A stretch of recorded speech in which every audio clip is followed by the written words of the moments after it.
Welcome, dear viewers. The first international panel on geoengineering and weather manipulation is about to start. It is organized by the Swiss association WIR.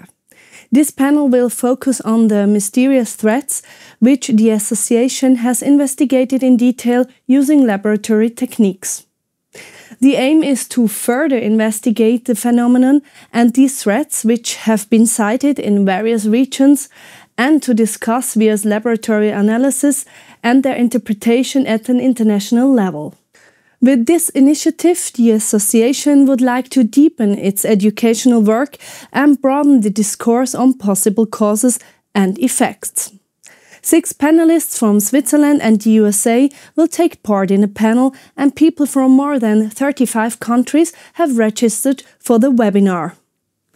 Without a doubt, the topic seems to be of global concern. Because the webinar is fully booked with 500 participants, it is our honor to distribute the stream live here on our Hoch 2 YouTube channel. We look forward to having you join us. The live stream starts at 8 p.m. A small note for our German-speaking viewers, ein kleiner Hinweis für unsere deutschsprachigen Zuschauer. Wir werden uns nach dem Livestream um eine deutschsprachige Übersetzung oder Untertitelung bemühen. We wish you an insightful and enlightening evening. Please hold on, the livestream is about to start any minute. Your Hoch 2 team. Well, hello everyone. Hello everyone from everywhere in the world. We have people around the world. I am Christian Oesch. I'm the president from the Swiss association WIR.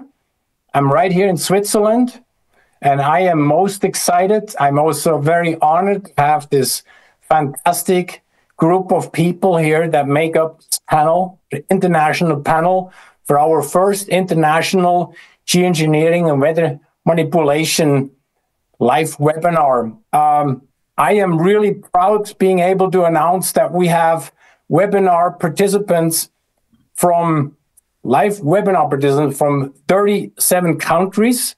But in addition, we have now 6 live streams that are allowing up to 154 nations. In other words, people from over 150 nations around the world follow us live.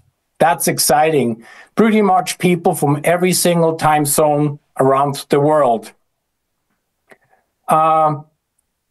As I shared with you, we have this webinar coordinated. We had this idea together, right, Reinette? Yes. Come to this. We're thinking about how we get more traction around the world about the issues on hand. So this webinar is designed to educate, inform, and also inspire action in regards to geoengineering, environmental concerns. I think each and every one of us has various experiences and also skill sets that we have, and hopefully we can inspire each and every one of you with tonight's information that's being shared. This panel discussion focuses on scientific evidence, expert insights, but also potential solutions. That's very important because we have people that will follow us, and later on we have people that will watch this that are greatly concerned about what's happening in our space. The Q&As, we will have questions we will answer to. There's more questions than we have time for, but I think for anyone that is going to follow us going through this live webinar, that will have probably most questions answered as we go through this. Each and every one of us will do our best to allow for those questions to be answered. This theme of geoengineering, weather manipulation is extremely, extremely complex. So we won't have time to address every single thing, but I think with the next steps that we will take, it will definitely continue further research, especially with our joint collaboration around the world. And this grassroots movement is not just starting here, it's going other places. We 6 individuals are not in a position to solve this issue. I think all of us are required to give our best. And we will definitely do what I can do here from our platform here in Switzerland is to address the situation with more webinars, additional panels.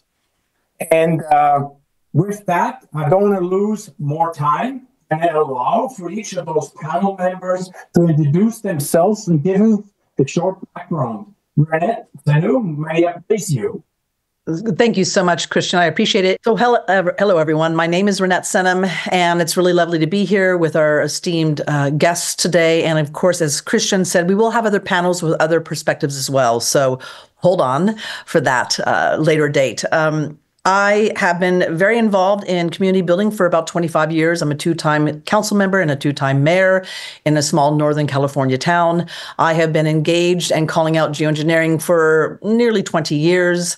And I have been very much focused on rebuilding community, rebuilding and expanding legacy ranching and organic farming and so on, and ensuring that we have clean watersheds and so on. But the truth of the matter is, as I've been watching the weaponization of our skies over the years and the decades, I realize that it does not matter if I'm out there working hard to save the salmon or save the redwoods or save the children if we're all being sprayed like bugs. And so I have spent my whole entire life always trying to make the world better than we found it. And I have always been very dedicated in going down and lobbying down in Sacramento, California, creating telecom legislation, as well as ordinances here in my own town. But once again, if we do not reclaim our skies, then as I've been working towards the 7-generation principle, which is every decision we make today should serve 7 generations from now, 7 generations will not have the planet that we have today. So I really thank you, Christian. Thank you, everyone, for making this opportunity for us to come together and address this most serious issue. Thank you. Reinette, appreciate it. Dr. Anna, you're next. My name is Dr. Anna Maria Mihalcea. I'm a trained internal medicine physician with a Ph.D. in pathology. I run an integrative medical clinic, and I started researching the COVID-19 biological weapons of mass destruction and found that there's a chemical overlap to the polymers as well as the toxic metals that are being sprayed in the skies. I've been doing collaborative research with Clifford Carnicom, and the concern is really that, exactly as Reinette said, that there's been a tremendous loss of species, that if our biosphere is being bioengineered and transformed in this technocratic transhumanist agenda, none of us can survive. So to me, this is an extinction level event. It has that kind of an acuity, and I do what I can to expose what is happening with the findings in the live blood as well as other research, and I'm honored to collaborate with these esteemed scientists. Thank you. Thank you very much. Appreciate you to have you in the panel, Anna. Marvin, Herndon, please. Most of my scientific life has been disclosing Mother Nature's secrets. In 2015, I began disclosing deep state secrets. I published the first scientific article disclosing toxic coal fly ash as the main component of chemtrails. Since then, with a very few very capable colleagues, I have disclosed the extent of human and environmental health consequences of coal fly ash chemtrails. Thank you so much, Marvin. Great to have you tonight out of California. Hansjörg, please. Hello, good evening, everyone. My name is Hansjörg Grether. I'm a chemical engineer. I'm already retired, I suppose, as Marvin as well. I'm still working in a small company, and I was in my professional life with the biggest company, chemical company worldwide, responsible for the analytics in Switzerland. I kept anyway very strong connection to my hobby. It was infrared spectroscopy. And how came I across with red? With the threads, very simple, once a day. I phoned to Christian, and the next day he sent me already the threads for analysts. So I was very simply involved, and as you may later on see, heavily involved, and that stays, I think, for the future as well. Thank you so much, Hansjörg. You have been an absolute champ.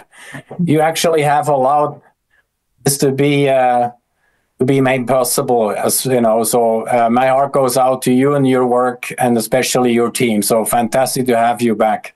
Thank you that you say that, and I would also join the team. I have my former co-workers and other connections because of my former position in the management. I have good connections to analytics people in the environment here. Thank you, Hansjörg. Philipp Zeller. Yes, hello everybody. I am great to be on board here. So my name is Philipp Zeller. I got a PhD in physics. I graduated from the Swiss Federal Institute of Technology, ETH. I have never worked there because there are some rumors around that I do work there or have. That I never have worked there. I just graduated from there. I have done my PhD in the topic of optical sensors for biomedical tissue, and I have worked in the medical engineering field for many years before I became a lecturer in physics myself, but not at the ETH, so at a different high school or university. And apart from that, I have been a private pilot for about 35 years. So weather has always been a topic I always had to make sure, because I was only flying VFR, so visual flight. And I have really observed the changes in the weather. The first time I got suspicious was the summer of 2003 over here in Europe. That was definitely not natural. And now, since I have been researching more, I really would say that was the first time that it was done over here in Europe on a profound basis. But back then, I kind of fell back to sleep, and I only got aware of it to the full spectrum 8 years ago when I was hiking near an active volcano and saw the impact. And I remember one of my very first physics professors at the ETH having explained to us that romantic sunsets usually are a sign of air pollution and are not really something to be enjoyed. Wow, that's great. Thank you so much, Philipp. Also for you, you're a dear friend. We have some great experiences together. I'm really, really happy to have you on the team, and your research, specifically into the patents, allowed us to start connecting the dots. So tonight's webinar is about connecting the dots and showing the people that are interested to understand and learn more about it, and how we can actually follow that string. And so with this, I like to go into this kind of a background. Okay, why are we even coming together tonight here? And we discuss those mysterious fibers. It was back for some people that haven't seen the interview that we did with Reinette a few months ago. We're going to do a little bit of a repeat, but just so for the folks that haven't gotten any information whatsoever. There was a time back in the fall of October 14th through the 16th in 2022, where we had these mysterious strings show up from northern Italy all the way across Switzerland, Austria, Germany, Netherlands, all the way up to the northern part of Germany. So a lot of people start asking us in our nonprofit platform what this is, and how it goes. People start talking. And even I went and walked into those strings with my wife when we did a little hike. And so it felt different. They were sticky, really sticky, and they behaved just different than normal spider strings. So that brought me to discuss this with Philipp. And we discussed various things, what this could be and whatever. So I went to a lab near Bern and had this thing checked out. I want to find out what it is. And we got those lab reports back. And once we got that back, we discussed this under us. And we recognized that we probably didn't get the actual full disclosure on what it is. So that brought me back to Philipp. And we discussed the situation, and we knew that he had some patent work that allowed to figure out for us that if these strings were whole, there was a hole inside, hollow inside, that we could actually verify technology, as you found, Philipp, in those patents. So I then discussed this situation with Hansjörg here in Switzerland, and he then was such a great fellow, and he accumulated his team, and he says, we're going to look at this, we're going to find out, we're going to get to the bottom of this. This is, we did this starting in November 2022, and literally 22 months later, we came to the actual results. All the way along, we got more and more results, but then after 22 months, we made it public what we found.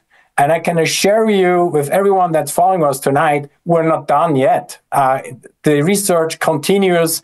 Some additional results are coming out, but we have plenty for you to find out what we have identified in those analyses. Hansjörg will give us the details of that today, and then you as well, Philipp. So thanks again for your awesome work. There's various reasons why this lab work took 22 months. We're a nonprofit organization, and we can only do these things, obviously, with memberships and donations. So we do depend on getting support from everyone else out there, because our problem is that the government is not doing its job, okay? It would be the government's job to protect us from stuff that we will talk about. So this lays on us people, nonprofit organizations, and also alternative media platforms. We're supported tonight through Hoch 2 TV here in Switzerland. Plus, we have other great folks, alternative platforms around the world. On our website, we can go and find out all about it. We will make this all public. But it's important for everyone that follows this webinar to know that we depend on everyone out there, because the government, the media, the politics, and the governments, they just don't support us. And so we know we're onto something when they don't want to support us with our work. So I came to talk about this, well, it was, 2.5, 3 years ago, Reinette? I'm coming back to you. We spoke about this. We had a dialogue about 5G and the infrastructure build out, about the fifth generation mobile technology. And then I talked to, just on the sidelines, that we got some crazy stuff going on with those strings. We have no idea where it's going. But Reinette, you and I got into a dialogue, we had an interview, and you always kept, well, what's up with those strings? Do you have your results yet? And I had to put you off for 22 months. Now, I'm asking you, Reinette, was it worth it, the wait? I knew it was. I knew that you were fastidious with your research. I knew that you had pulled together a superior team. We were experiencing the same thing here in Northern California, in Hawaii, throughout the United States. These strings are coming down. I had women, friends, mama warriors, concerned citizens around the states collecting the same webs. And we knew that these webs were the same webs that you were experiencing in Europe. So I wanted to know, and I knew it was not going to be easy, the research that you have done. But I knew that what you were experiencing was exactly what we're experiencing here. And it is an international threat. So it was worth the wait. Yes. Yes, and actually our collaboration brought us to this point that we're actually connecting the continents, the people around the world, because we can do a lot of heavy lifting. I think we've shown and proven that. But for the next step, and that's what we're going to talk about, Reinette, what the next step is. And obviously, everyone that's going to follow through this recording here or the live version tonight are going to get an idea of what it is that we have found out.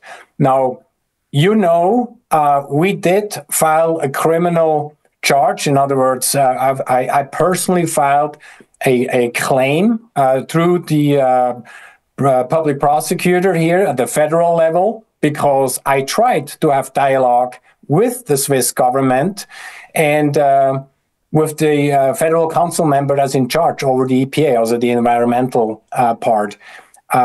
They didn't allow us to actually get together to talk about our findings in the analysis, in the lab analysis. You and I have further now dialogued, and you want to tell us about the open letter you just did? Could you share maybe a little bit? Absolutely. So One of the things that we have here is a 501c3 called Gen 7, and that's regard to the seventh generation principle. And under that umbrella is Save Our Skies that we started 2 years ago. I put together this organization, this group, to advocate towards really having our agencies and our government do their job. I have been on a very big learning curve in the last 2 years. I've learned a lot between the myths and the facts of geoengineering, what it is, what it isn't, from intentional to unintentional geoengineering. Ultimately, we have also done rainwater samples. We've done public records requests. And what we've really seen is that our government is completely derelict in duty. They are not doing what they should be doing. There is not even a fox watching the hen house. So what we did was, based upon your research, it is so critical what you've done. I really feel, Christian, that this is a watershed moment. And the reason why I'm saying this is because it's one thing to sit there and point to the skies and say, oh, look at those streaks in the sky. You know, this is what's happening. We're being poisoned. But what you have is concrete. It has standing in court. This can go to the highest courts in the country, in the world. And I equate this to many decades ago when we were having the smoking ban battle here in America over smoking on airplanes. The reason why ultimately smoking was banned in airplanes and ultimately and consequentially around the world in other restaurants and bars and so on was because we could smell it, we could see it, we could feel it in our hair. It was tangible. Geoengineering is a little bit less tangible, but what you've done now is you've taken these webs that people are collecting around the world, you've studied them, it is now tangible, and this is the epitome of the weaponization of our skies. So if we can take this to the highest courts, we can take this back to our agencies and say, hey, look, this is how weaponized our skies have become, that we now have dangerous toxic webs falling out of them. And you're not even noticing, you're not even testing, you're not paying attention. So what we did is we took the information you had, and I wrote and composed an open letter to Donald Trump, new U.S. president, Secretary of Defense Pete Hegseth, Secretary of Health and Human Services Robert F. Kennedy Jr., and Director of National Intelligence Tulsi Gabbard, and other federal officials. And what I've done essentially is basically said, we have a national security threat going on right now. We have toxic airborne threats and weaponization of the U.S. airspace. And we need immediate need for action against the threat of toxic airborne threats and airspace weaponization. And we go into all the specifics, including all of your research as well, the nature of the threat. These are not naturally occurring. They contain hazardous chemicals and metals. They're carcinogenic. They have benzene derivatives and ketones and other histamines and so on, and that they present an imminent danger to public health and are potentially linked to military or experimental activities. Then I go into the different violation of U.S. laws and federal obligations, the Clean Air Act, the Chemical, Biological Weapons Control and Warfare Elimination Act, prohibition against chemical weapons, the Posse Comitatus Act that we have here in the United States, which restricts unauthorized military activity within U.S. borders and demand federal intervention against domestic threats. And also it violates international law obligations, including the Convention on the Prohibition of Military or any other hostile use of environmental modification techniques, which is known as NMOD. And so then essentially we go into the fact that there's two other things that need to be enforced, and that is that, believe it or not, here in America, weather modification activities are actually allowed, and believe it or not, that U.S. human subjects are actually allowed to be tested upon from the airways. I could go out there and literally spray mRNA vaccines for research, do not have to let you know, do not have to get your consent or knowledge, and it's perfectly legal in America. That needs to be changed. So this essentially is a failure to act. It's a breach of duty. And we're calling upon the EPA, which has now been disbanded by Trump. So we're going after the Department of Justice and their environmental department. We're going after the Cal EPA, which is the California Environmental Protection Agency, and also the Department of Defense, as well as the FAA. And we have now also petitioned for a ruling, which we're sending to them. It's the first steps to ultimately take them to court if they do not do their duty. They have completely failed, and not only failed, but they failed for about 60 years now. That's how long it's been, 60 years. That's just amazing. Well, I don't think we need more motivation, right? No, we've got it all. We got it all. Well, thank you so much, Reinette. It's absolutely my pleasure. to be working with you. You have been absolute darling in regards to making yourself available, as we had various communications under us to be able to actually organize all this. You have activated your network. We're networking now together. And since we can't get anyone to listen to us here in the Swiss government, okay? So our strategy here, Philipp and Hansjörg included, is to go and start the wave in the United States with all you guys together. So since Donald Trump and his administration is making lots of waves worldwide, good, bad, I really don't care, right? But for us, it's important right now. Everyone is listening what's going on in the United States and how it's affecting everyone around the world. So we may, okay, have a chance there, and we're going to use our network. You have access to certain people in the administration. I do too. And somebody here in the group, doesn't care who it is, maybe someone has an ear for what we have. And we need to get that going as fast as we can. And you have launched legal actions. We have launched legal actions here. And maybe take this a little bit ahead here.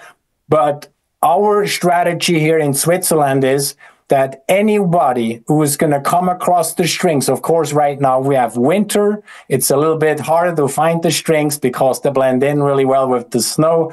But I would imagine in spring, summer, fall, we're going to see more of those strings. So I personally encourage, and we have built a platform around that anybody that comes across those mysterious strings, spider web, mysterious strings, they can actually accumulate those samples, and they can actually go ahead and use our template of the criminal complaint and go to the next police station or the public prosecutor and actually file a criminal complaint as well. I think as more people, if hundreds, if not thousands of people followed, and that will bring more awareness even for the people that are working in some kind of an administrative body. What do you think, Reinette? I think this is very critical and important. And this is the other thing, folks, is I have to say, as a former elected official, when you go to your elected officials and you say, we have a problem, more than likely, if you don't also bring to them a solution on how to counter the problem, how to find the solution, they're not going to do anything. And what's happening at the federal level right now, the national level, is fantastic. But I can tell you right now, they're going to be looking to the experts at the grassroots level because they've been living it, breathing it, and researching it. So what we're trying to do is notify our elected officials and the appointed officials that we have a national emergency, and these are the issues, these are the violations of the law, but this is what we can do. So what we're doing here is creating a foundation of research, building blocks, and saying, okay, these are the issues, these are the problems at hand, and this is how you can counter them. If we do not present that, they're not going to move on it. And I'm telling you, you said earlier, Christian, this is a highly complex issue, much more complex than I ever realized.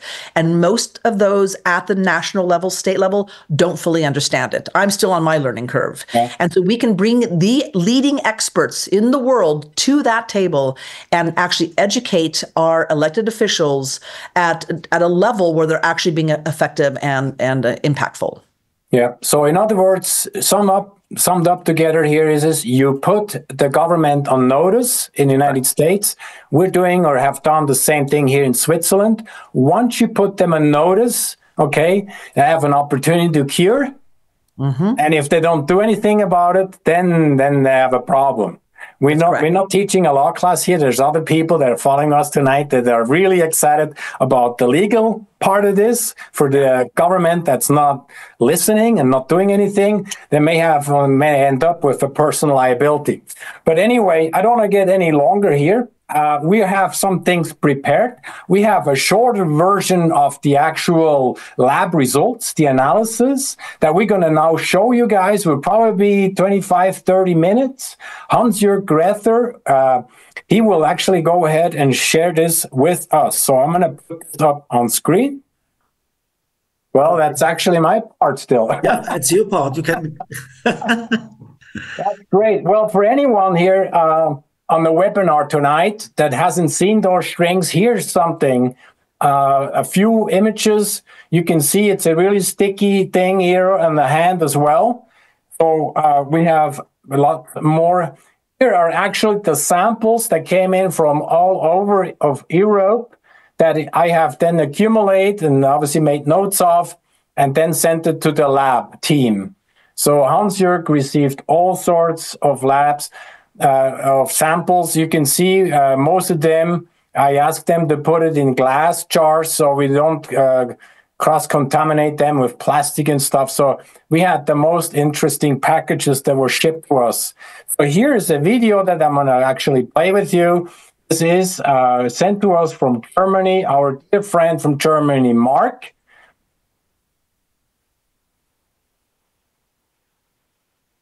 I know you can't hear the sound, but you can see those strings. This is nothing like from a spider. But we have one more here. He's going to take it in his hand. You can see in his hand, the behavior in his hand is very strange. So they're just kind of blowing the wind here. And now he's touching it with his hand. Very famous hand, Mark, I know. Yeah, it's funny. So now, just about there. So anyway, this is just what the human eye can see. And now we're going to hear from Hansjörg. He's going to tell us what he's seen under the microscope and all these tools. Okay. So that's, as you already said, the condensed version of the complete analytics. I let all the, let's say, machines, instruments aside. I do not tell how they work. I simply focus on the results, and I bring you the appropriate spectra and things which are play a major role in the findings we had. And this is the first one. We clearly have seen that the material, the polymer which flays around the webs, the mysterious threads, are not made from a commercial available, from a technical polyamide. It's made from polyamides from amino acids, probably including with their derivatives, and never from a plastic like PET or PE or PP. Then we made the elemental analysis, and clearly we found that what is expected for polyamides is carbon, hydrogen, naturally nitrogen. And we found also some sulfur, which came internally to the conclusion that there must probably an amino acid based on cysteine formulated. We also detected metals. Most of them were in the upper range, but we have a little evaluated value on aluminum. Then we could demonstrate by scanning electron microscopy that the fibers had an outer diameter of approximately 4 to 6 micrometers, corresponds to 4,000 to 6,000 nanometers, and they are all hollow inside. Diameter approximately 1 or 2 to 3 micrometers. And together with optical microscope, we saw that the inside hole have cavities which are probably filled with material. And that came me to the next step, because if there's something inside, we thought we can extract it. And I did extraction with pure solvents, organic solvents, 99.99 purity. And what came out was later on analyzed with FDIR, GCMS, and we got a very broad range of chemicals which are saturated, unsaturated, cyclic, monomeric, aromatic hydrocarbons, including benzene derivatives, ketones, and so on. And starting research about the toxicity of these substances. And we found the GHS hazard labeling, that means Global Harmonized System of Classification and Labeling of Chemicals, which is a worldwide standard for every chemical which is registered. And then we got answers like highly flammable, causal, hazardous, corrosive, highly toxic, and so on. Next slide, please. This is an overview, short overview of the GISS labeling. You see always the red rhombus, which is filled with a sign about the toxicity or about the warning or danger. And you see it range from highly toxic, means the skull. Is there corrosive, can attack your hands, can attack your skin, can attack every surface.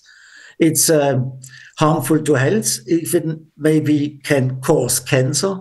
It's hazardous to water. It attacks maybe aquatic organisms like fish or insects, and it's highly flammable. And what is astonishing at the research level, when we got all these pictograms, was that some of the substances are even not registered. That means maybe they are really new research products, never registered, never put in a patent, or they are made from a company and they don't want to tell the other people what they have done. Next slide, please. This is one of the first thread 347 I got from Christian. That's the FTIR. And you may see a curve with, we call that absorption bands, curves with numbers on top. It's the labeling of the wave number.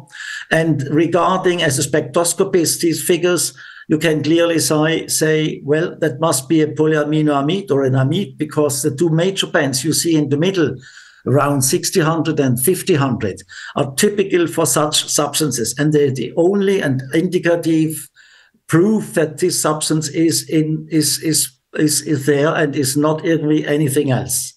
Next slide, please. And then, because Christian declared already, the first analysis was given to a lab, and the finding was it's polyamide. It's a natural polyamide type nylon.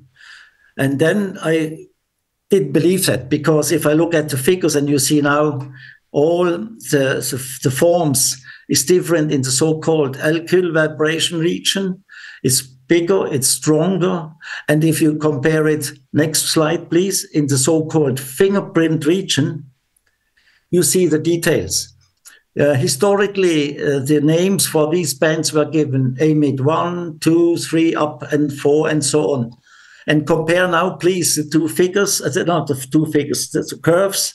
The one is the red one from our thread, and the other ones were the commercial available polyamides called polyamide 6, nylon 6, polyamide 12, polyamide 6, 12, 11, and so on. The numbers is indication which monomers has been used to make a polymerization with these monomers. 6 means we have 2 monomers with 6 carbon atoms condensed together to build a nylon or a polyamide.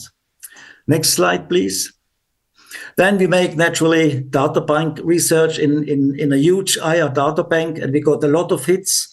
The best ones are always some which are very close to, let's say, an amino acid polymer based on natural amino acids. One is the spun silk, and the silk material of the cotton, maybe you know it, consists mainly of fibrine, and fibrine is made with 3 amino acids.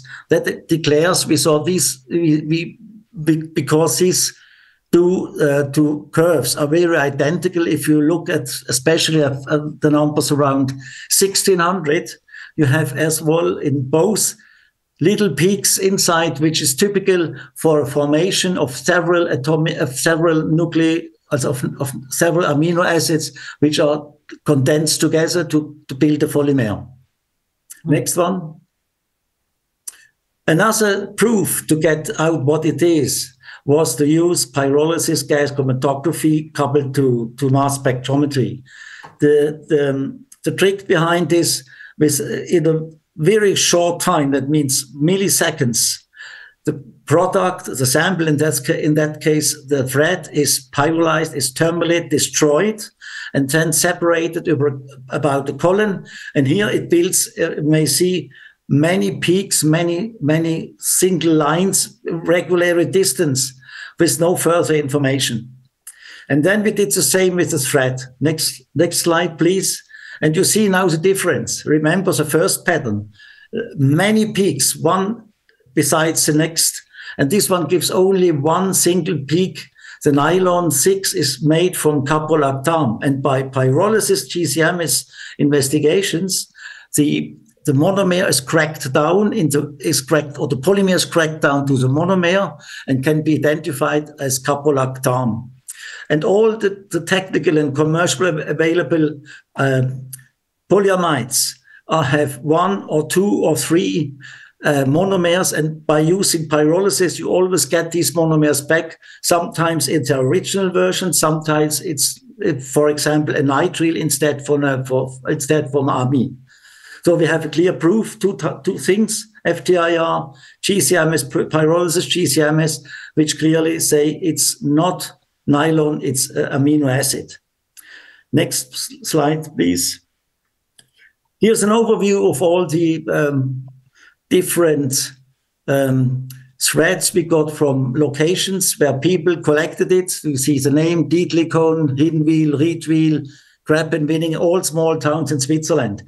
And if you look at the curves, and the red one is always the first sample, we got 347, they all look similar. They have all these peaks on the top of the amide 1 or amide 2 band. So we are sure this material spread from the sky is always the same. Next slide, please. We came to the elemental analysis. Left-hand side, you see the organic elements, and it's clearly to expect that the nitrogen amount is relatively high, and the sulfur amount is 0.2, which speaks, as I already said, maybe amino acid cysteine has been used. In the next rectangle, you see all the elements we have checked, and aluminum is slightly higher. We have also some iron, but iron is not toxic, and we have, interesting-wise, magnesium, all with 300 ppm. And in the rectangle right down, blue, we have checked all the other elements of the periodic system, and you may see they are all below 5 ppm. Next slide.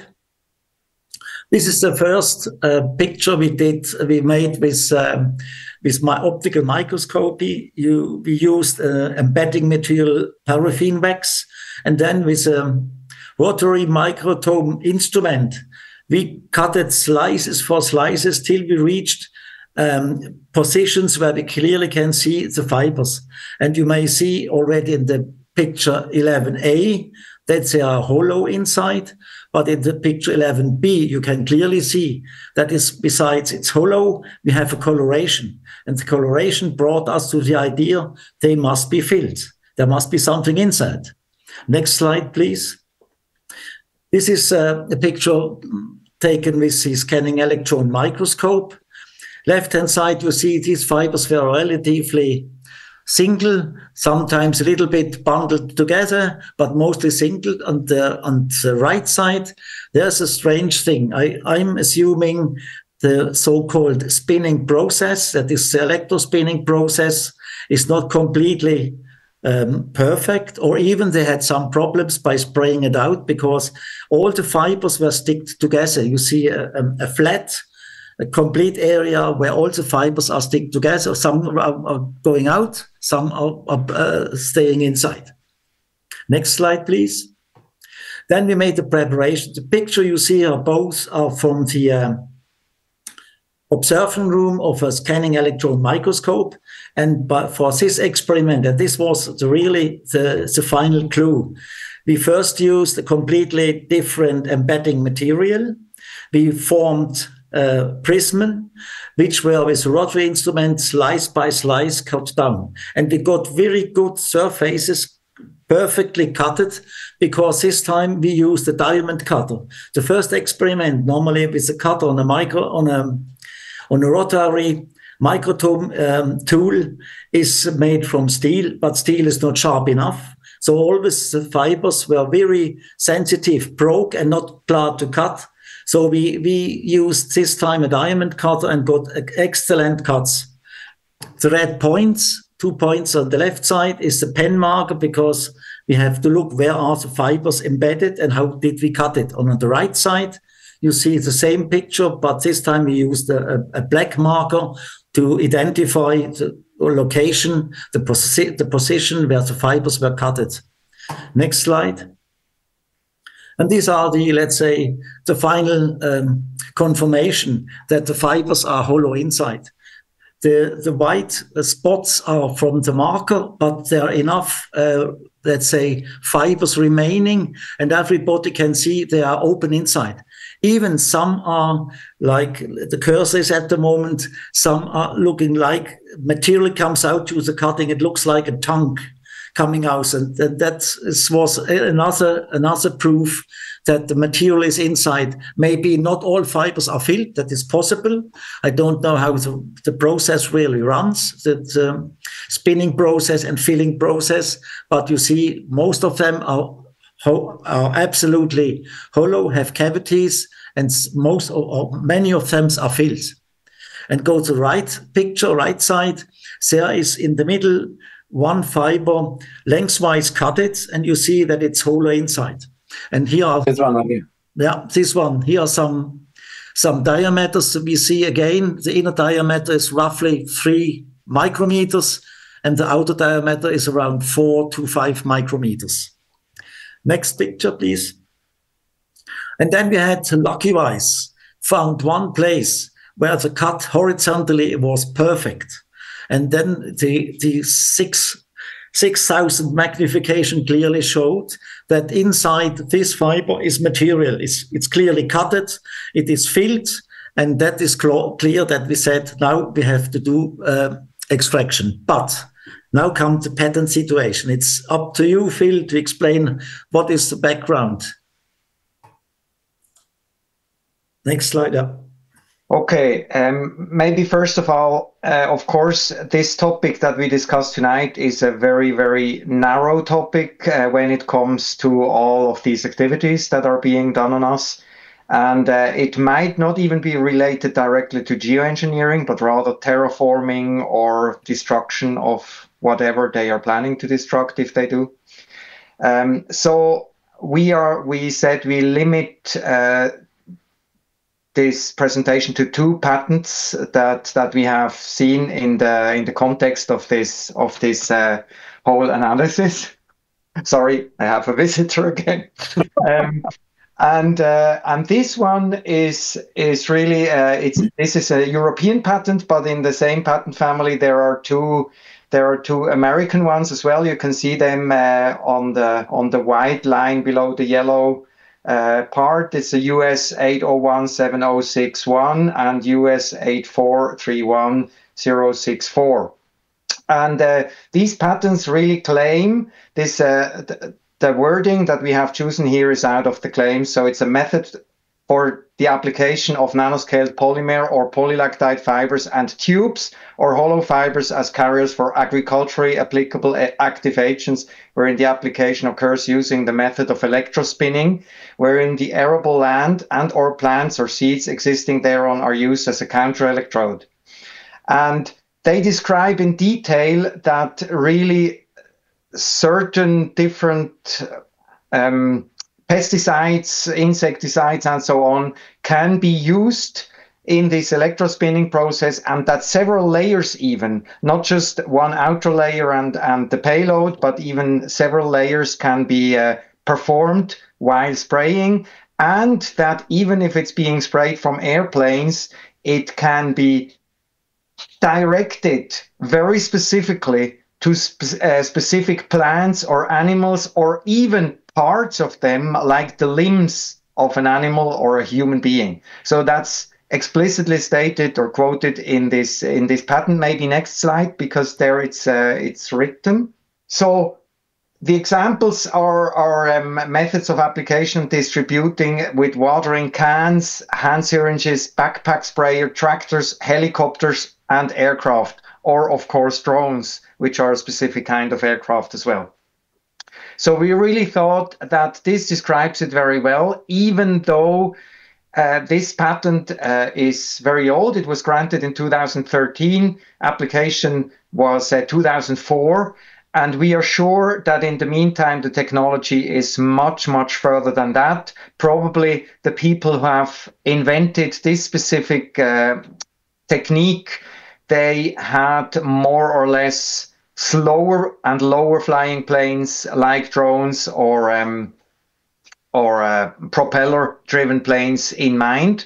But we are sure, and we have seen evidence that this has been further developed. What is interesting in this context to mention is that patents are often used as so-called proofs. I don't fully agree, because you always have to see if a patent has been granted and if after the grant it has been upheld by paying the fees for the patent, because then there was an interest for commercially using the invention. If it's just an application, it's definitely not a proof that something really has been done.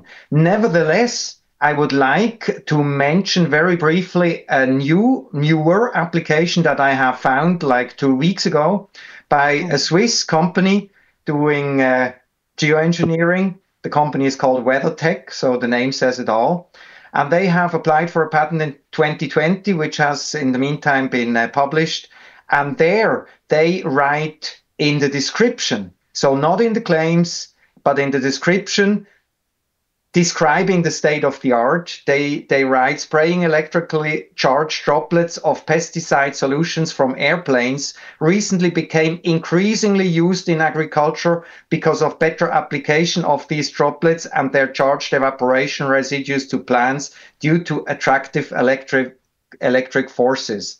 So what we really can see is that the combination of whatever agents are being released into nature with electromagnetic or electric forces is increasingly applied. So I just wanted to mention this, and digging deeper into all the references quoted in this document. So maybe in a later conference, I may tell you more about that one. Maybe next slide. This was the second patent that I initially mentioned, and this one really made me flabbergasted when I saw the official patent figures, which contained actually several photographs, which is rather rare in patents, that you have photographs and you can see these photographs look almost identical to what Hansjörg found after he finally was able to embed the samples and cut them with a diamond knife. It was really interesting. And the patent is really from the same field. Figure 1, the one on the left side from the figures, is a schematic representation of such an electrospinning apparatus as it can used in airplanes. And the right side is as said, scanning electron micrographs of these hollow fibers. So, and that's even an older patent, which was applied for in 1999. Excellent. Thank you so much, Philipp. Excellent. We're going to come back and use Hansjörg for the next part here, because now we're getting into the nitty-gritty. Yeah, exactly. So that's an example. I made the extraction from 3 of these threads. It's mentioned on top, and I compared it versus the thread 347. And you may see that the thread gives a completely different IR spectrum compared to the extraction. Next slide, please. This is an expansion of the region which is called fingerprint of the FTIR. And what you can see, we have the additional bands coming up can be assigned to ester or ketones. That's the green and the blue and the violet, magenta line, exactly. Then we have the blue line where we can say, okay, there must be aromatic and carbon acids inside, maybe even a monomeric amino acid. And we have also clearly seen there must be ether inside the extraction. So compared again, once again, to the thread, completely different picture of extract versus thread. Next slide, please. And this is now the GC-Amex trace of a thread. We used extract number 4 to make a clear picture about what is formulated and what are the substances. And you may see left hand with the green and black lines. This is a part of the GCMS. And on the right hand side, these are all the substances they found by using MS and data bank research and compare the mass spectrum with reference spectrum. These are roughly 50 substances, and we concentrated first on 30, and I will show you next slides a few typical examples of the substance we found.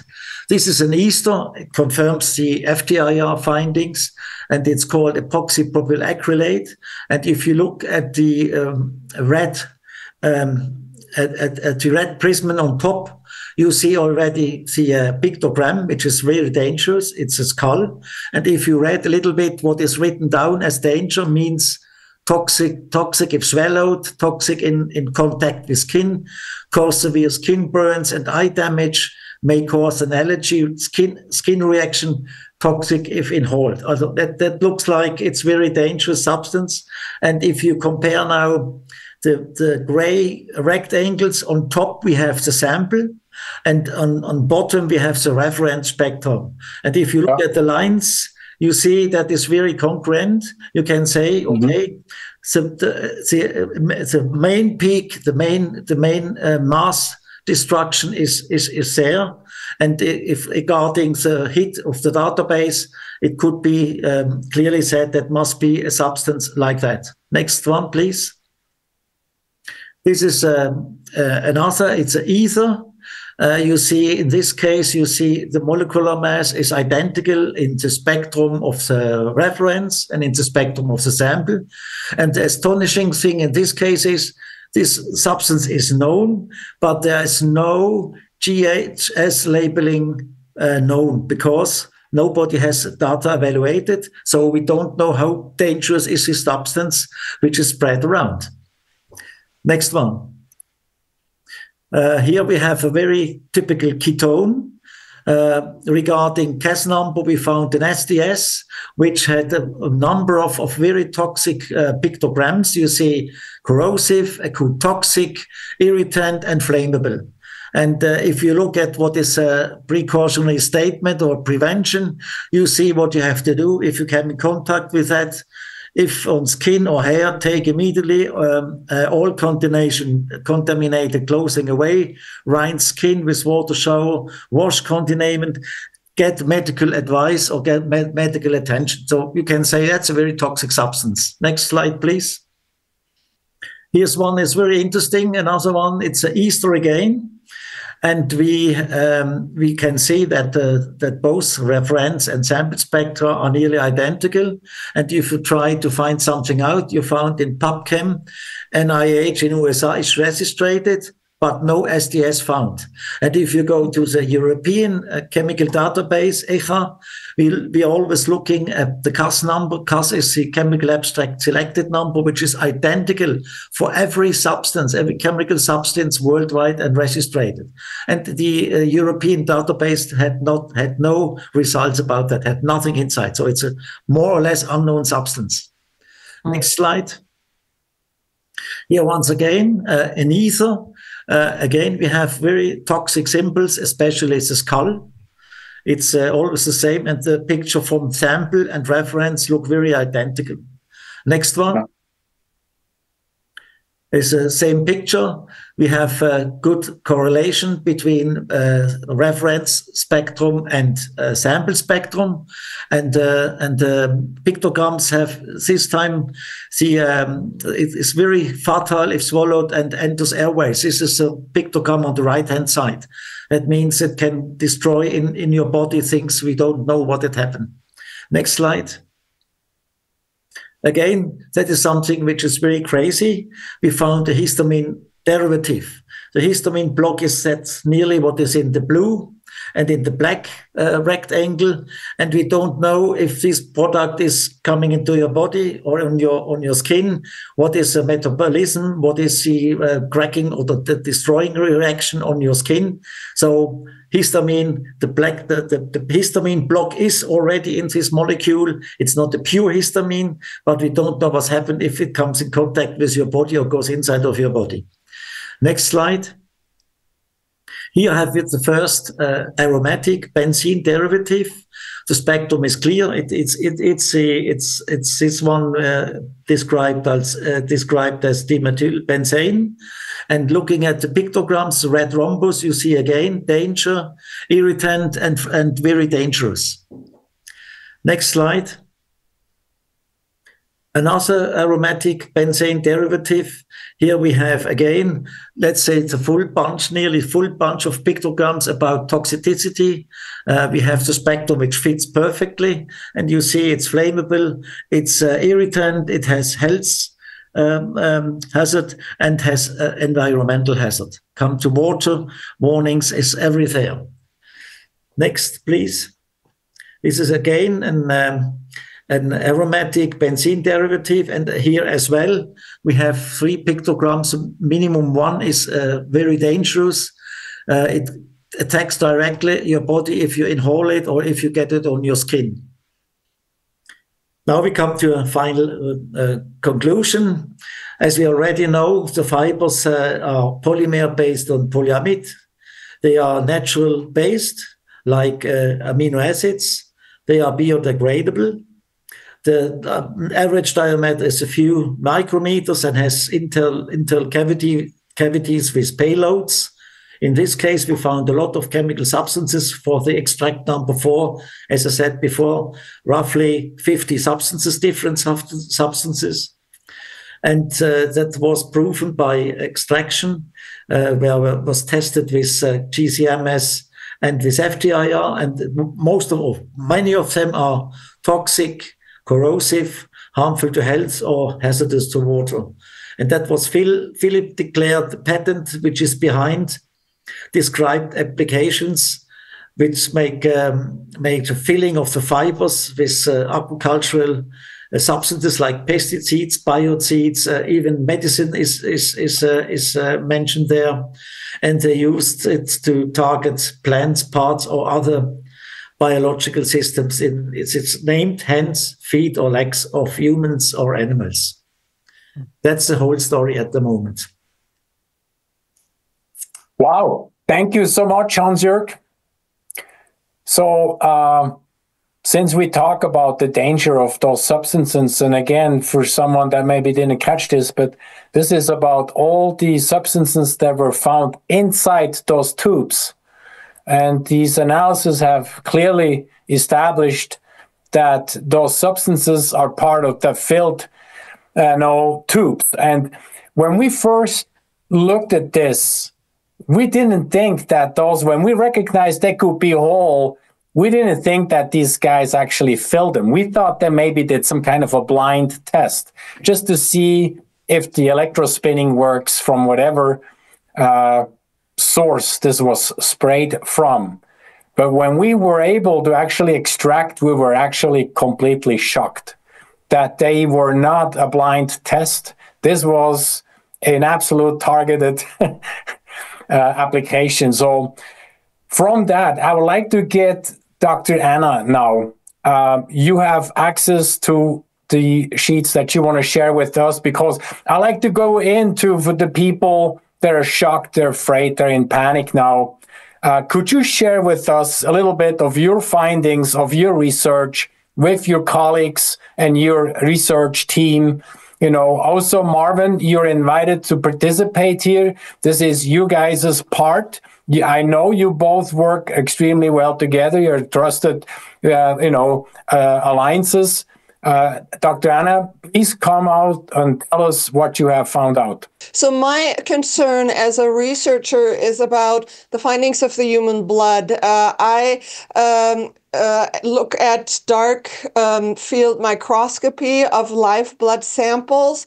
And since in the post-COVID era, there have been an enormous amount of polymer filaments that have been found.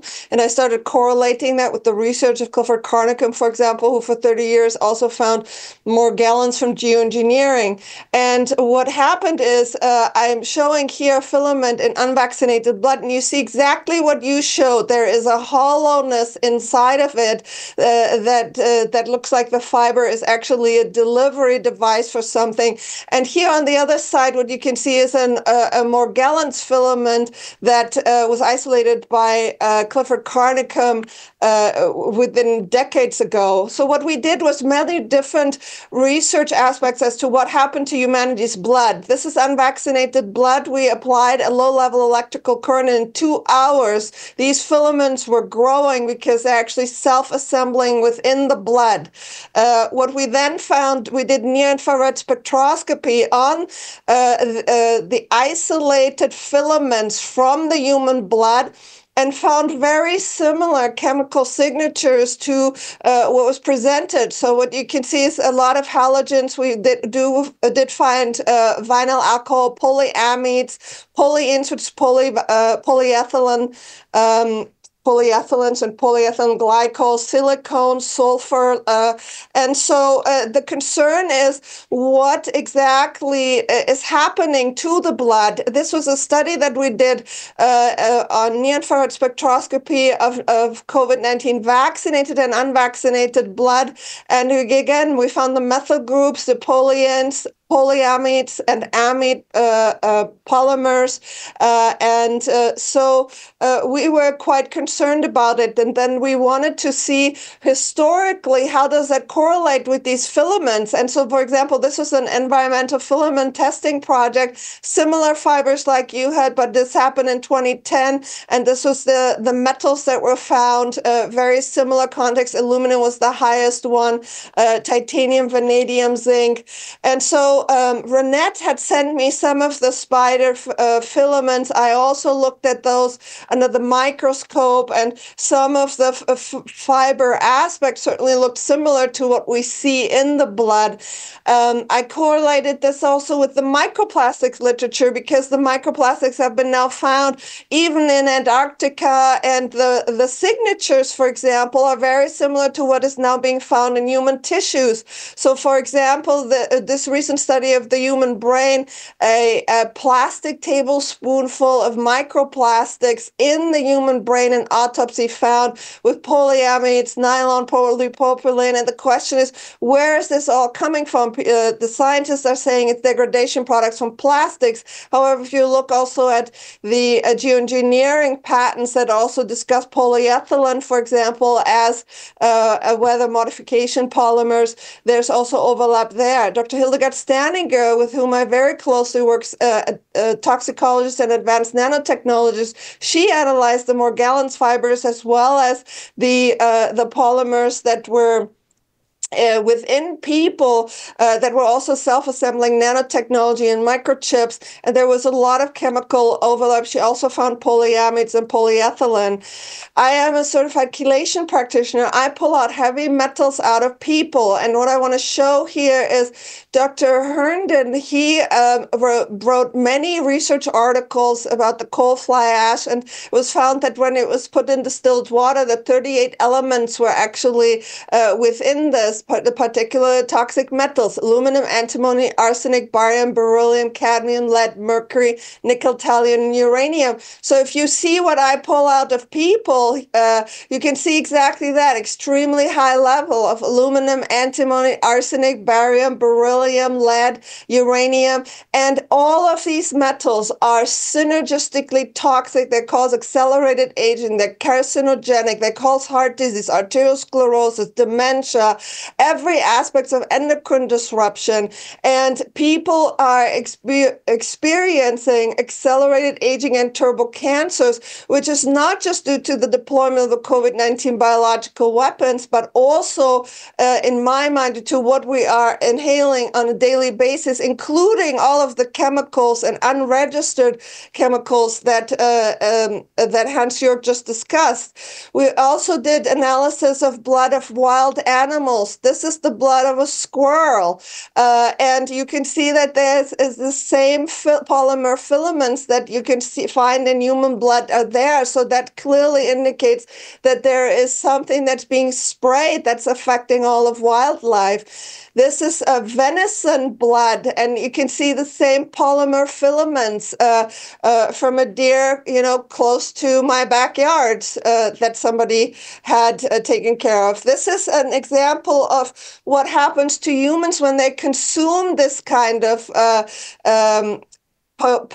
contaminated animals. So these were grass-fed beef samples, 3 of them that I looked at, of an unvaccinated beef, and they had all of these different polymers in there. And the owner that had butchered them to use for the family for food was on a carnivore diet, and this is his blood. And in terms of the polymers and how they are actually destroying the blood and replacing it with polymers, I have done experiments of if you just draw 30 milliliters of blood now, even of unvaccinated people, and let it sit overnight, there is a polymer, plastic, rubbery-like material that develops. This is a rainwater analysis microscopy. You can see these purple filaments, and this is what I see in human blood. Nothing in the human blood should be purple or neon pink. And so my question as a doctor is the danger for humanity, the fact that we are all contaminated, that we're inhaling this stuff, that this is causing illness. It's a depopulation weapon, and that it needs to be addressed as an immediate public health threat and further evaluated.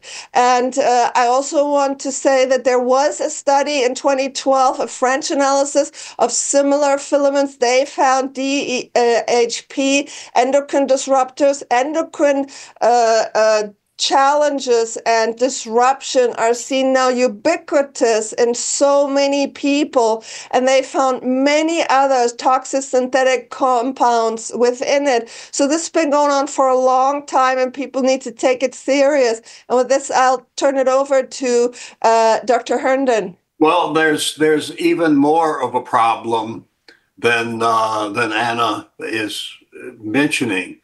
The infection or infestation of the body from these aerosols, it's more than just the fibers. Coal fly ash, for example, is composed mostly of spheres. Now, there's a researcher in England, a Dr. Barbara Maher, who studied the brains of people who have died of Alzheimer's.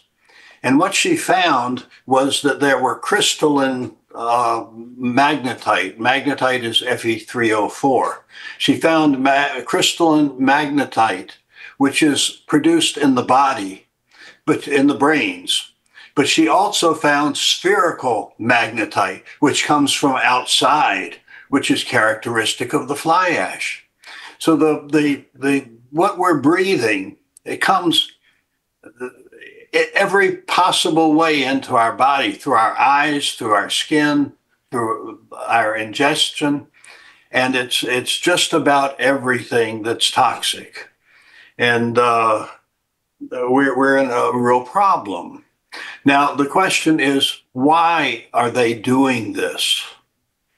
This was over a period of about 10 years, publishing scientific articles.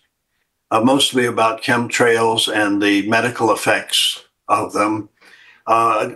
Frequently, editors and reviewers would ask one question: what is the legality? How is it that this is occurring in Switzerland, in the US, in Canada, in Australia, and other places, and no one will say anything? What is the legal basis? And then one day I discovered, someone mentioned INMOD, which is an international treaty called the Convention on the Prohibition of Military or Hostile Use of Environmental Modification Techniques. Well, by the name, that's something anyone could sign on. And in fact, it was entered into force in 1998 and now has something like, I want to say more than 90 countries are signatories to that.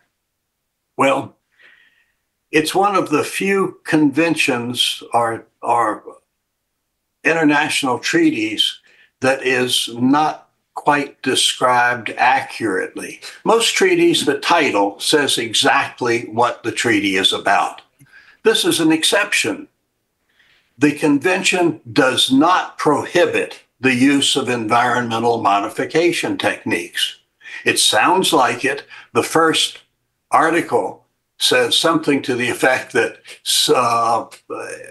signatories will endeavor not to.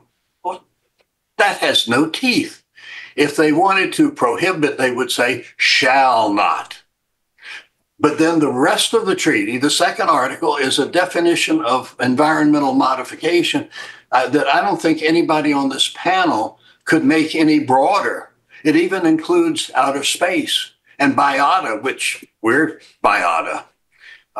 Then the third article begins the real source. It's in very confusing language, but it and uses the word shall, and its signatories shall participate to the most possible activity to participate in peaceful environmental modification. Now, what is peaceful modification? Well, you could fertilize a garden with it. There's no such thing. Any large-scale environmental activity is not peaceful. But that's what this treaty is forcing countries, signatories, to participate in. Now, because in Michigan there was a dropping of material from an aircraft, that I got access to the people, their records, the articles, the Michigan Environmental Services. And what all this appears to be is little droplets of plant material mixed with salt, mixed with coal fly ash and some kind of a binder. It's like cryoconite particles of debris that sits on a glacier and melts its way in. So it's very clear that the peaceful purpose is to melt Arctic ice. But that's a subterfuge. That's an excuse for countries to allow this to happen. But they're doing a lot more. Up until about a year and a half ago, I lived in San Diego, California, for many years. And I watched the jet planes spraying chemtrails almost every day up and down the coast. And when rain was expected, water in California comes from the Pacific Ocean. And chemtrails desiccate the air, and they heat the air and prevent the inflow of moisture from the Pacific. And when the news would announce that we're expecting rain in a few days, the planes would multiply. They'd be out there to force that water not to come in. So we had decades, more than a decade of desiccation. And if you've watched the news over the last few months, you've seen Los Angeles and San Diego and a whole bunch of California burning up.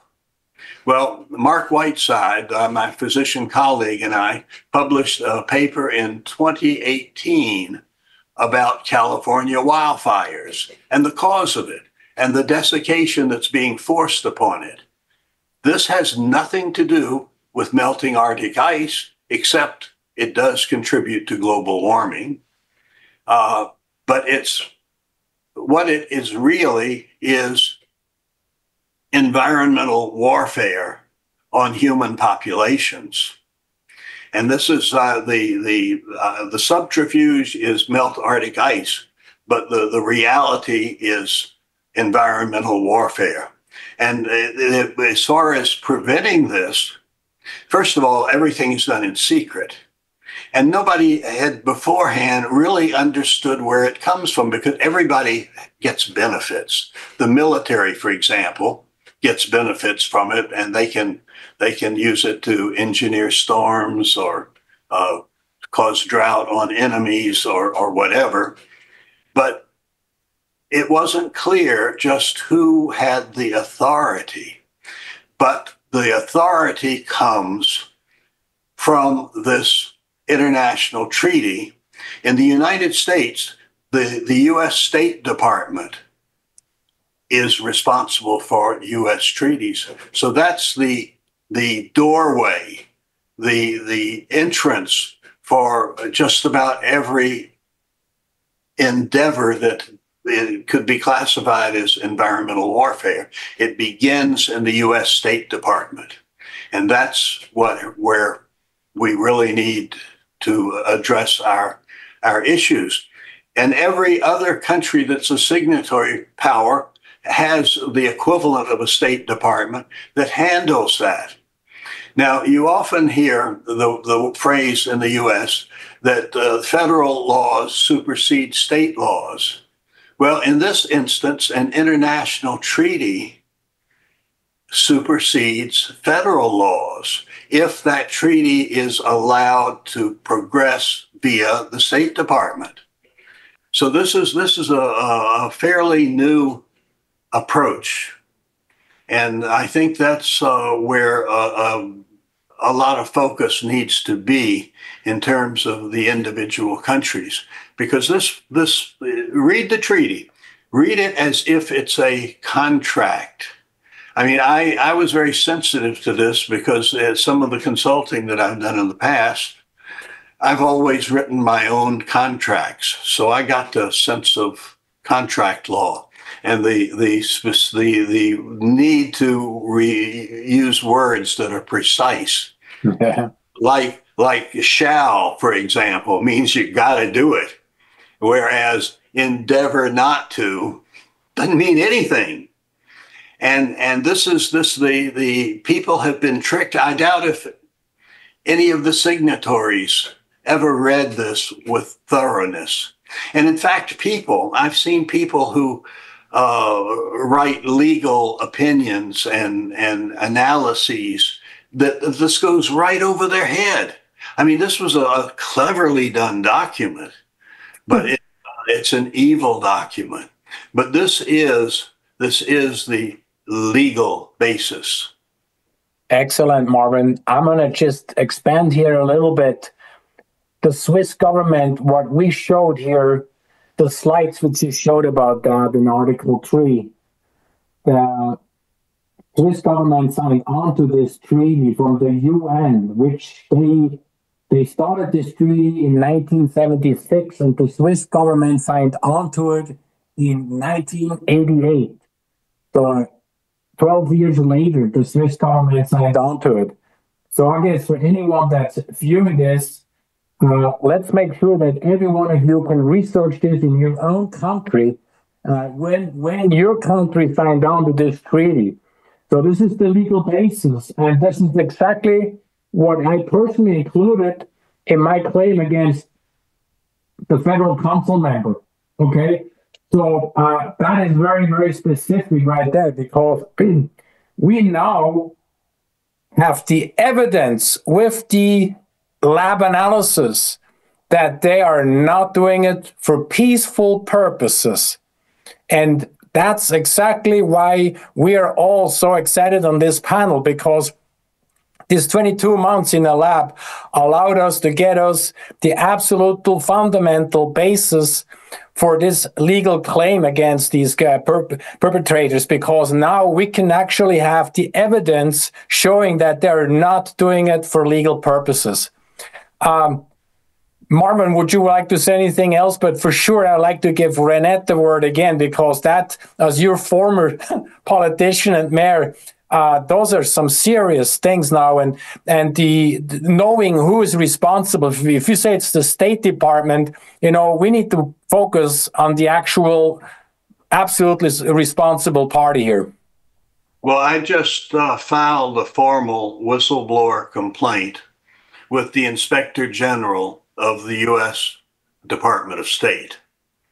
Now, I don't intend to just leave it there, because what it really needs to do is to get to President Trump and Elon Musk and his team, because you could think of the State Department as a portal for all of the geoengineering that's taking place. It's all secret.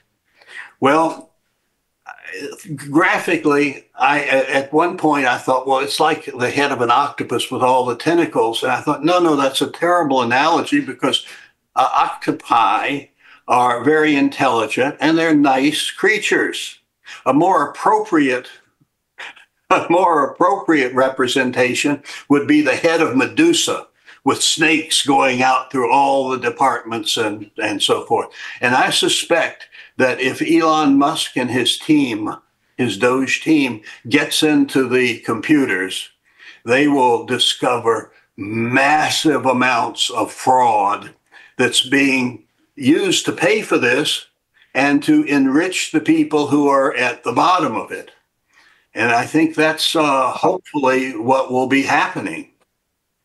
We've had dialogue before, Marvin, and I'm so glad you bring this out. I wasn't sure if you're going to bring this out, but I am so glad that all the listeners that are on here with us are getting this. This is so massive, significant. Reinette, I'd like for you to say a few words here. I'm sure you're ready here, loaded, ready to go. Well, as I said before, as a former elected official, when people come to us with problems, generally your elected and appointed officials, the agencies won't do anything unless you also present the solutions.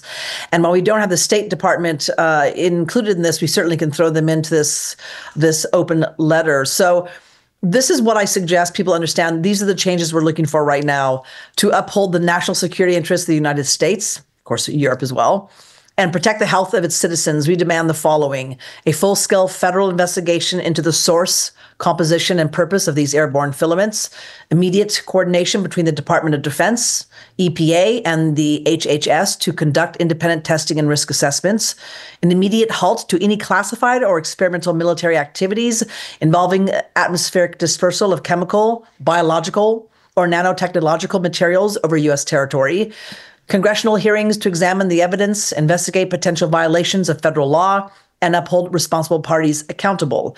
Public disclosure of all existing government data on atmospheric testing, geoengineering, and potential foreign or domestic threats related to these toxic materials. And full enforcement of the 15 U.S.C. Chapter 9A to ensure that no undisclosed weather modification activities are occurring in violation of U.S. law. And then lastly, immediate enforcement of 50 U.S.C. 1520A to not only investigate, but also terminate any and all illegal biological or chemical experimentation on American citizens, ensuring full accountability for any agency, contractor, or foreign entity involved. So essentially, in conclusion, we're saying it's a present reality, that this is not theoretical. You've proven that.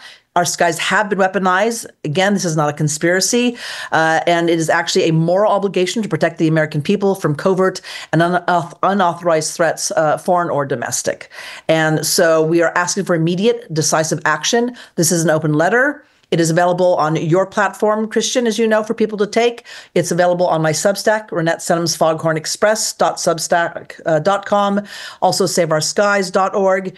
You can take whatever pieces you want. You can take this letter, send it to your officials as well. We have the format for the whole entire world to use to their disposal. Thank you so much, Reinette. Fantastic. I think we all will put our heads together some more. We will, outline the action plan, almost like a checklist in how every single one that's viewing this, what action they can actually take. So with this, we're going to go into the next and involve some of these trusted people that follow our information.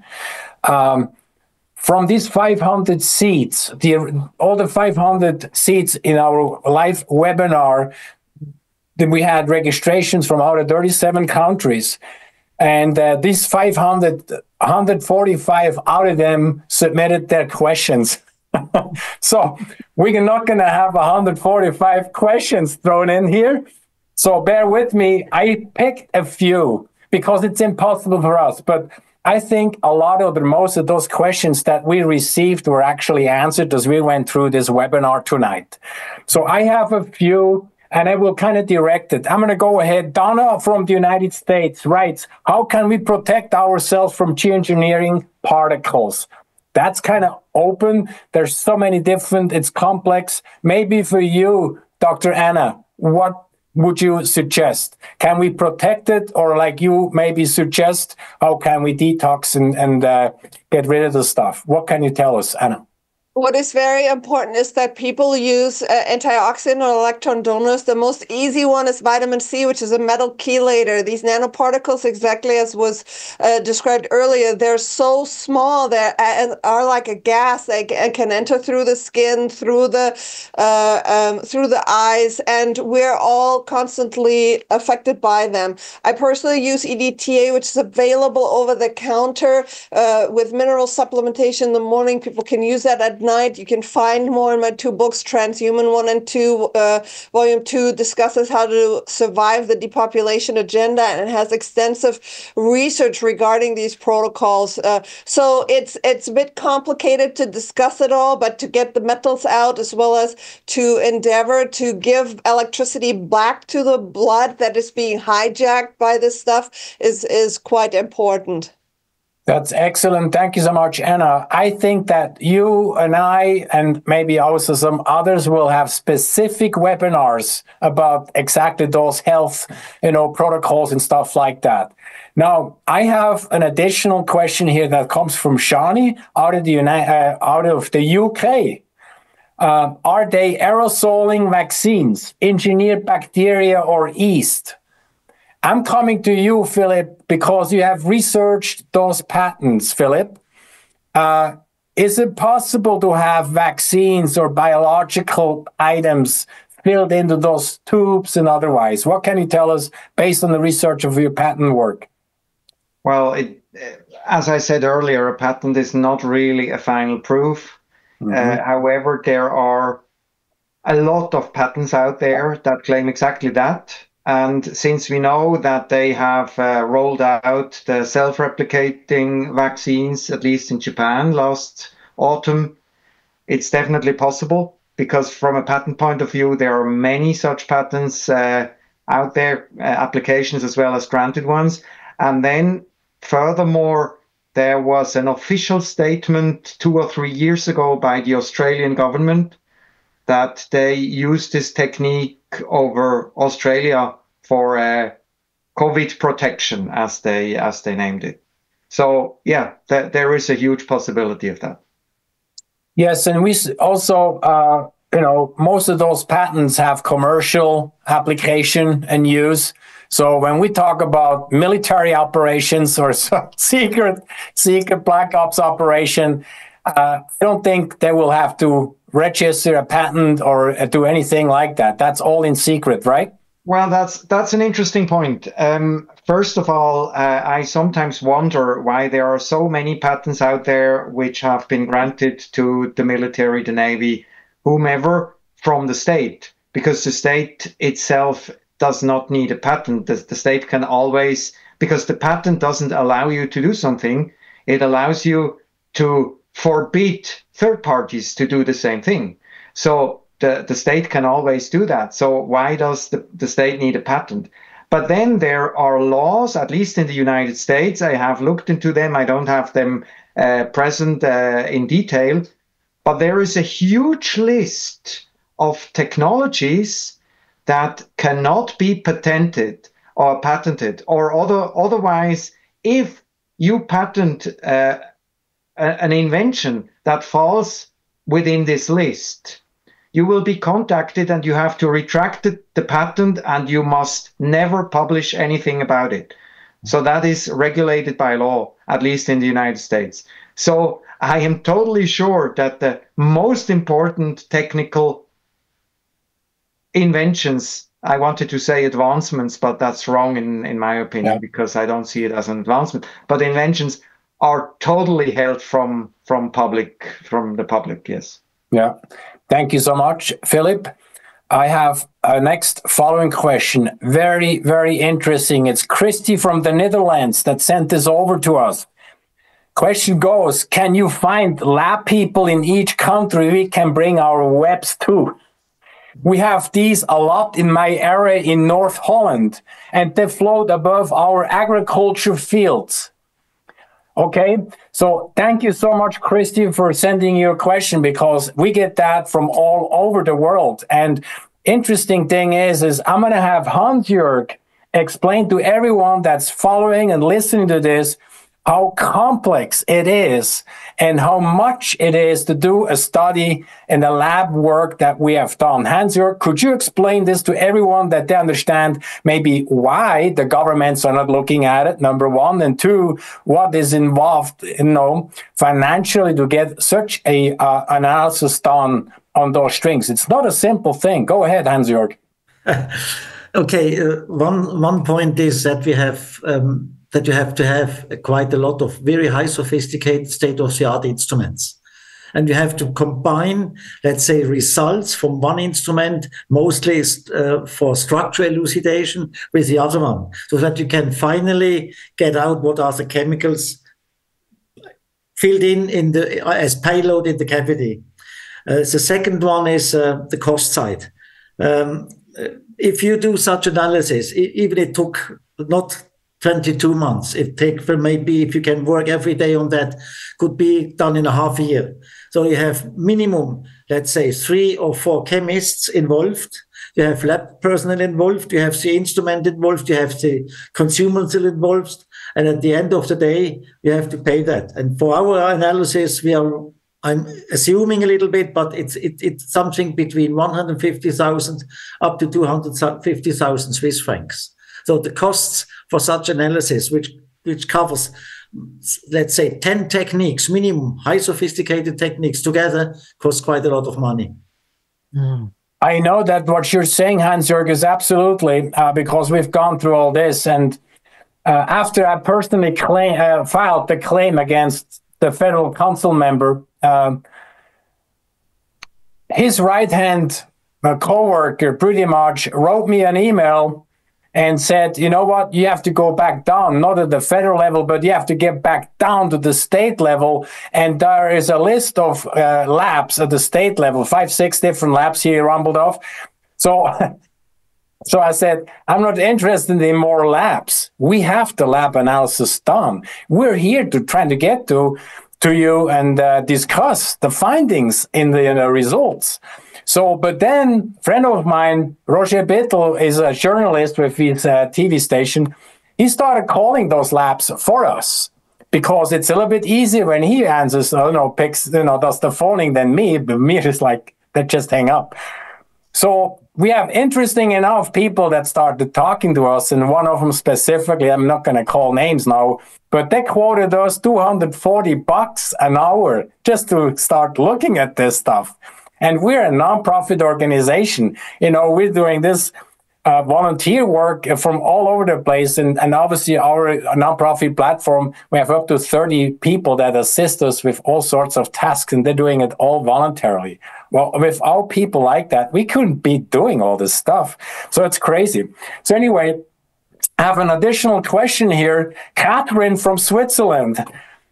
She's asking, why does the Swiss Farmers Association not care about this?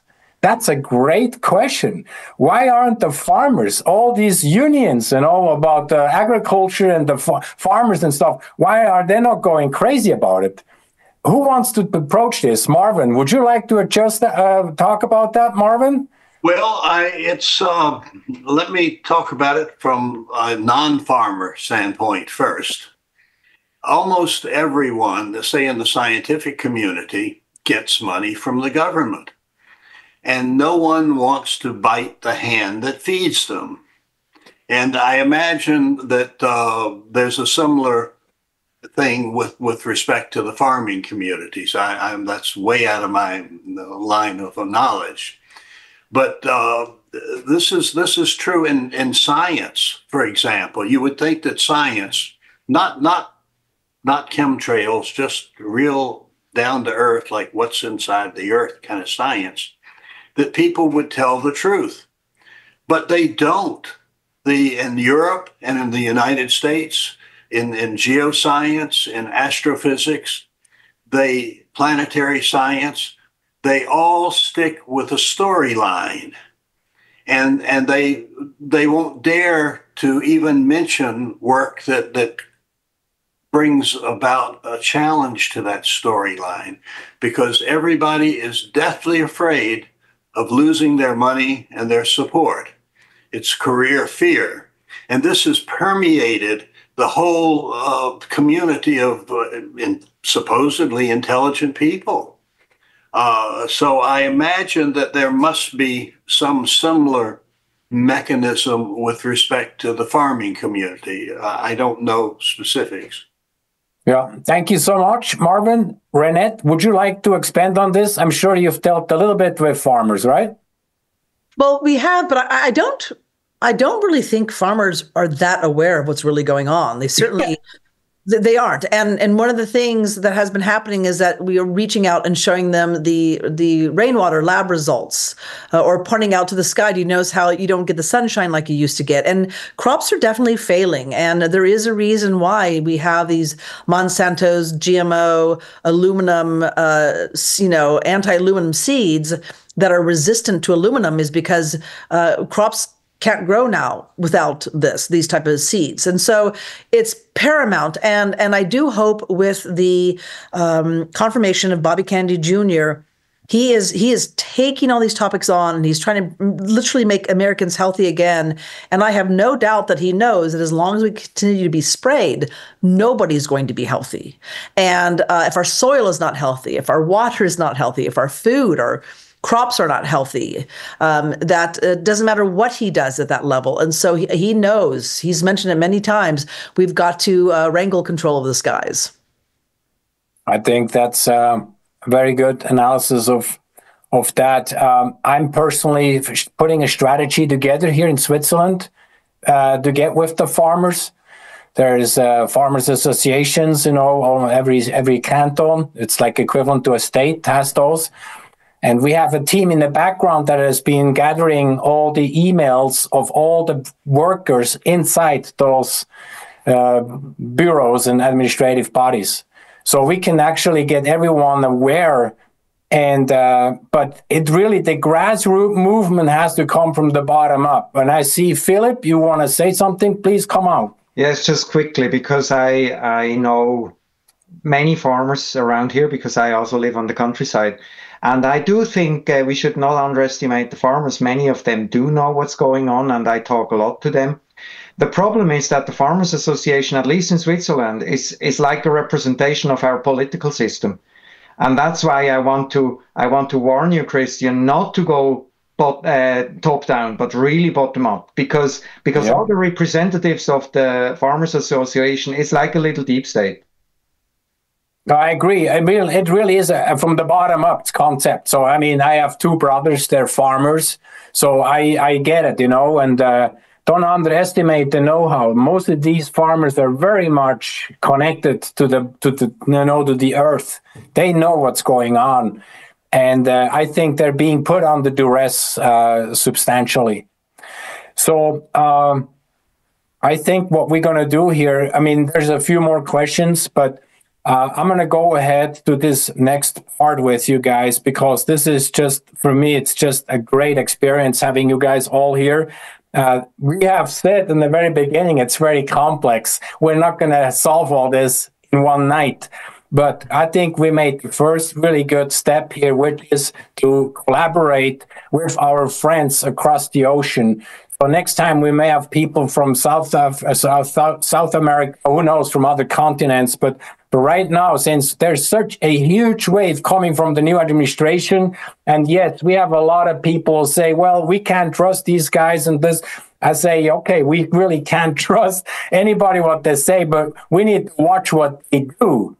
But I think the sore point here is that, I get this question often. It's like, why are they poisoning themselves? What's the psychological thing behind? What is wrong with these people? I mean, they're poisoning themselves. They're poisoning their own pets. They're poisoning their own children, their grandchildren. What's wrong with these crazy people? Anna, I would like for you to maybe share a few things about that, because we had a little bit of dialogue about this. So there is this movement, it's called technocratic transhumanism, and technocracy is a philosophy that says that God's creation can be augmented and taken over and evolved by humanity. And the idea is to use nanotechnology, robotics, artificial intelligence, and synthetic biology to fuse and digitize every cell on Earth. There is actually a huge library now where, because of what's being sprayed, is also, for example, smart dust. Smart dust are biological sensors that give information bits so that every living thing can be archived and its data put into what's called a metaverse. And these transhumanists, they want to fuse with artificial intelligence. And for example, Ray Kurzweil's book, The Singularity is Near, clearly describes that nanorobots will replace humanity atom by atom. Celeste Sala was a whistleblower who went to a 2018 workshop on transhumanism by the U.S. Army. And at that time, they discussed that by 2025, no natural humans will be alive. There's many military documents, including, for example, the Army document Cyber Soldier 2050, that discusses that human augmentation and cyborgification is the goal, is happening, that the healthcare system is actually what will make people used to this concept. And if you look at the strategy of the Fourth Industrial Revolution by Klaus Schwab, you see in the center is vaccination, and that is the core of the Internet of Body, Internet of Things, and it's all about this aspect of the desire to create transhumans and actually enter the post-human era. The post-human era means where we're no longer going to be organic, but we're going to be fully robotic. The artificial intelligence will surpass all living humans in intelligence, and ultimately they will have full control of the earth, and evolution will be guided by humans. That is the most demented, monstrous, stupid, and evil idea anybody can have.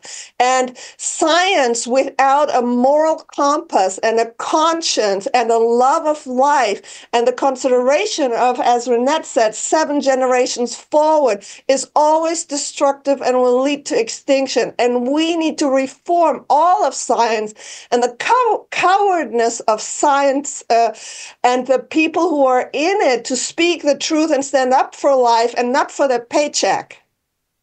Wow. Wow. Thank you so much. You're going to lead us into the last part of this webinar. And you used one word that encapsulates it all, the word evil. That is what is happening, and it is it just says it all. Marvin, I think you're right on it. I'm going to go ahead, like I started in the very beginning. Reinette, I'm going to ask you to do your closing statements here to today's webinar. What would you like to address here, everyone that's followed us here live or done later on in a recording? Well, for many years as an elected official, I had always been asking myself, how does one measure an elected official's leadership once they're elected? What is that metrics? And I've been looking for it for a long time, and I realized I didn't have to figure it out. I just had to look back upon history, and that was the 6 nations of the Iroquois Confederacy. They had the great law of peace. It inspired our forefathers. Benjamin Franklin hung out with the Iroquois. And if you take that great law of peace and the Constitution side by side, they're verbatim, except for we're talking about perpetuity, but we never really talked about that 7th generation principle. And they replaced the grandmother council with the Supreme Court justices. Those are the biggest differences. And so what I want to say is that it's very important that we finally challenge our elected officials and ourselves and our leaders, whether you're a police officer, a teacher, a scientist, a doctor, that we look through that lens of the seventh generation principle. And the smallest decisions we make day in, day out, day in, we have to think through this process of, does this serve 7 generations from now, or does this take away from now? And what is happening with our pilots, with our scientists, with these chemical companies, with Silicon Valley, with the billionaires, as Dr. Anna was saying, there is definitely a concerted effort to completely transform humanity and nature as we know it. This does not. This is the antithesis of the seventh generation principle. So I'm going to ask everyone out there to learn about the seventh generation principle, think about it, make decisions through that lens. And that is the basis for my work, is ultimately to clear the skies and to ensure that what we have today is still here 7 generations from now. Thank you so much, Reinette. Appreciate it very much. And I'm sure all the viewers as well. Dr. Anne, I'm going to come back to you. I'm going to give you a chance to wrap it up too with your, closing remarks to our viewers. I'd like to remind people that amongst human beings, we have one commonality. We want to live. We love our children. We love our families. And in that principle of survival, we can come together. It doesn't matter if we have different viewpoints, but if we can agree on this thing that we want to survive this war, then we can work together and make it happen. We need to set our differences aside because we're running out of time. So I would hope that people really start fighting for the divine human being that we are, for the natural human, and the fact that we need to do this now. We need to do this. The time of sitting on your rear end and doing nothing and waiting for other people to stand up and fight is over, because you will be mowed over by this train that's coming at us faster than we can even comprehend. Thank you so much, Dr. Anna. Fantastic. So glad to have you with us. Marvin, would you like to make your closing statement here? The good thing is that people are still want to do good and want to put an end to this. I mean, there's one young lady named Nikki Florio that goes to all the farmers she can to tell them what's going on in the world. And there are other people, and you see some of them on this panel as well. This is the good. Now, one thing that has not happened in our government in ages, people have not been held responsible for what they do.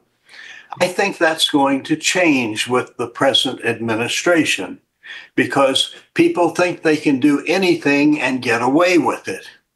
Ultimately, I rather suspect that when the whole story of what's going on, there should be a tribunal that pertains to crimes against humanity and the environment.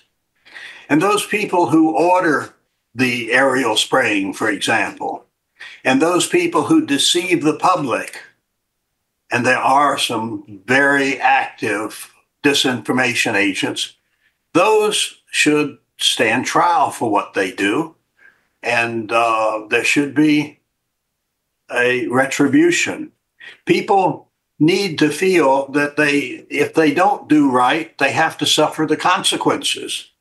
And at least in the US and probably many of the European countries, they can do all sorts of horrible things and get away with it. But I'm hoping that is now, with the new administration, will come to an end. And the people who are currently contaminating the world, because what we're doing is we're destroying life on Earth. We're killing insects, we're killing birds, we're killing bats, we're killing just about all life. We're poisoning the soil, we're killing plants, killing trees. We are really into the 6th extinction, great extinction, and it's an anthropogenic extinction. And if we don't stop what's going on, well, we may not be alive on Earth. Absolutely. Thank you so much, Marvin. Hansjörg, I would like for you to make your closing remarks to our viewers. Yeah, as an engineer, I'm not so absolutely convinced that everybody worldwide understood what is happening. When I listen to what Anna said and Reinette, I fully agree with that, even with Marvin, that's no problem. But I see with any analysis or analytical investigation that the people who are standing behind have so much things developed. We don't even know what comes up to us, and we don't know what we have to do to fight against them.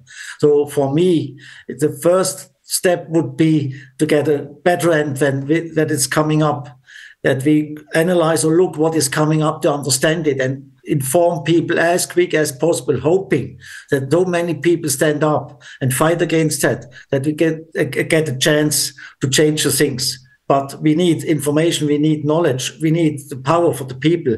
Otherwise, it wouldn't function. I think you're absolutely correct, Hansjörg. So we depend on more whistleblowers. We need to have more people within the government body that are now obviously under duress doing their daily job to have, you know, their salary, their monthly payments come to them so they can actually pay for their family and bills and stuff. We understand that stress and duress. And then there's others, they're the true total narcissists who are all about themselves, about their careers, and they're very hard to come by and go to get by. So there's a tremendous amount of arrogance in our administrative body. You know, it's just amazing what these politicians are getting away with, and these people that work for the government. And I think like what Marvin said is exactly that. We need to have them pay for what you've done. You know, we need to have these, the judicial, the legislative, and executive branches. They're all melted together, and on top of that, the fourth power, the media. They're all colluded. They're all corrupted. So we need to totally get this thing all cleaned up. And I sure hope that with this new administration, we get some additional waves that we can ride all the way from the United States into Switzerland, into Germany, and anywhere else in the world. Now, with this, I'd like to give Philipp also the opportunity to give us his closing remarks.